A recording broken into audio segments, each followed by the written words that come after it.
Hello students, today we are going to discuss one of the very important topic कि CA inter audit के लिए या CA final audit के लिए आपको आंसर राइटिंग कैसे करनी है, क्योंकि ऑडिट एक थियरी सब्जेक्ट होता है स्टूडेंट्स, तो इसमें बहुत कम मार्क्स आते हैं। अब कम मार्क्स आने का सिंपल सा कारण यही है कि स्टूडेंट्स प्रॉपरली समझते नहीं है कि कैसे आपको आंसर राइटिंग करनी है।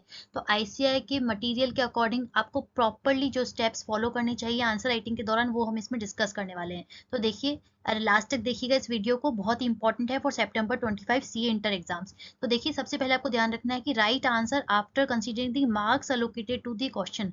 वेरी इंपॉर्टेंट, क्योंकि टाइम लिमिटेड होता है। तो जितने नंबर का है, फॉर एग्जाम्पल 3 नंबर का क्वेश्चन है, तो उसी अकॉर्डिंग आपको अपने पॉइंटर्स बना के आंसर लिखना है। उसमें ज्यादा एलेबोरेट करके आंसर नहीं लिखना है। जितने नंबर का क्वेश्चन है उस हिसाब से आप आंसर कीजिए। दूसरा, understand the requirement of the question and right answer accordingly. बहुत इंपॉर्टेंट पॉइंट है स्टूडेंट्स। जो भी आईसीआई के जो एग्जामिनर्स होते हैं, जो कॉपी चेक करते हैं, तो उनका कमेंट यही आया है कि स्टूडेंट जो करते हैं आधा अधूरा क्वेश्चन पढ़ के आंसर राइटिंग चालू कर देते हैं, क्वेश्चन की रिक्वायरमेंट को नहीं समझते हैं, यानी किस पॉइंट ऑफ व्यू से क्वेश्चन पूछा गया है, मैनेजमेंट के पॉइंट ऑफ व्यू से पूछा है या ऑडिटर के पॉइंट ऑफ व्यू से पूछा है, स्टूडेंट से सजेशन मांगा है या कमेंट करने के लिए बोला गया है। तो जो क्वेश्चन की रिक्वायरमेंट है उसको अच्छे से पढ़िए। कई बार एक ही क्वेश्चन में 2 से 3 रिक्वायरमेंट पूछी होती है और मार्क्स उसी अकॉर्डिंग अलोकेट होते हैं। तो सारी की सारी रिक्वायरमेंट को आपको अच्छे से पढ़ना है, क्वेश्चन को पढ़ने में टाइम देना है, उसके बाद सारी रिक्वायरमेंट के आंसर अकॉर्डिंगली करने हैं।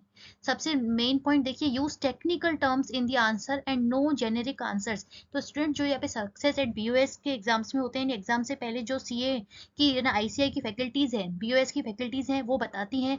तो उन्होंने हर बार यही आपको सजेस्ट किया है कि आप अपनी लैंग्वेज में बिल्कुल आंसर लिख सकते हैं, लेकिन जो आईसीआई की स्टडी मटेरियल के कीवर्ड्स हैं, जो टेक्निकल टर्म्स है, जैसे कारों की कुछ टेक्निकल टर्म्स है, standards on auditor and auditing की कुछ एसएस की कुछ टेक्निकल टर्म्स, कुछ की टर्म्स होती हैं, तो वो आपको ध्यान में रखनी है, वो लिखनी है। अब वो आपको ध्यान में कैसे रहेगी, जब आप मल्टीपल टाइम्स रिवीजन करेंगे। तो अच्छे से जब आपको 2 से 3 बार पूरे के पूरे ऑडिट सिलेबस का रिवीजन हो जाएगा, तो ये की टर्म जो आपने हाईलाइट की हुई है, तो एग्जाम में आंसर राइटिंग के दौरान आपको ध्यान में रहेगी और आपको वो लिखना है।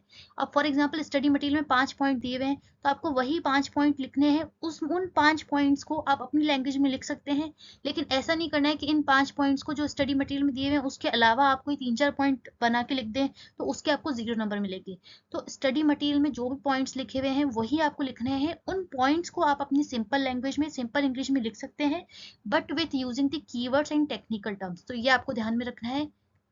अब नेक्स्ट देखिए, 2 कैटेगरीज ऑफ क्वेश्चन। अब आपको आंसर राइटिंग करनी कैसे है एक्चुअल में, वो देखिए। तो 2 तरीके के क्वेश्चंस होते हैं, नॉलेज बेस्ड होते हैं, यानी जो डायरेक्ट आपको लिख लिया, जैसे ऑडिट प्रोग्राम की लिमिटेशंस बताइए, उसके बेनिफिट्स बताइए, इस तरीके से। यहाँ ऑडिट प्लानिंग क्यों की जाती है, तो उसमें नॉलेज बेस्ड है, तो उसको आपको डायरेक्ट लिखिए, पॉइंट्स बना के लिखिए, पैराग्राफ में मत लिखिए। छोटे छोटे पॉइंट्स बना लीजिए, छोटे छोटे पैराग्राफ बना लीजिए, 3-4 नंबर, 3-4 लाइंस के, तो उस अकॉर्डिंग आप उसको लिखिए। दूसरा आता है application and analysis based question, very very important, जो केस स्टडी टाइप्स आती है। तो इसमें 3 स्टेप आपको फॉलो करने ही करने हैं।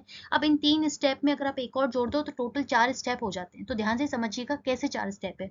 सबसे पहले फैक्ट ऑफ द केस लिखना है कि क्वेश्चन में किस फैक्ट को हाईलाइट किया गया है।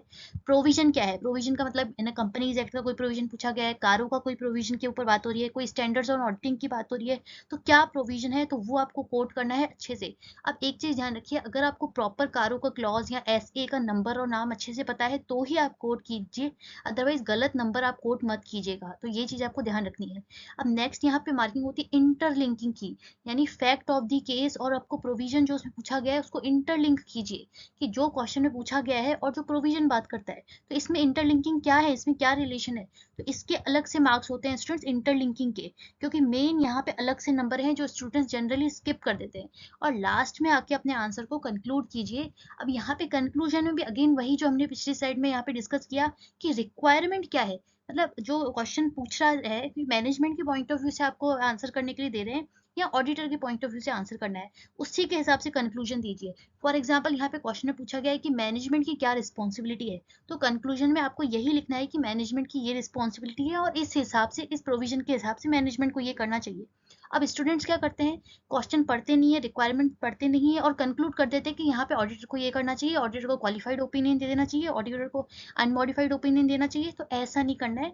रिक्वायरमेंट किस पॉइंट ऑफ व्यू से पूछी गई है उसी हिसाब से आपको कंक्लूजन करना है। कंक्लूजन के अलग से मार्क्स हैं, इसको कभी भी स्किप मत कीजिएगा। तो स्टूडेंट्स इस हिसाब से आपको आंसर राइटिंग करनी है।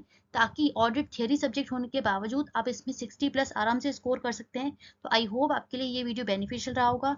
For more such content please like and subscribe our channel. Thank you so much.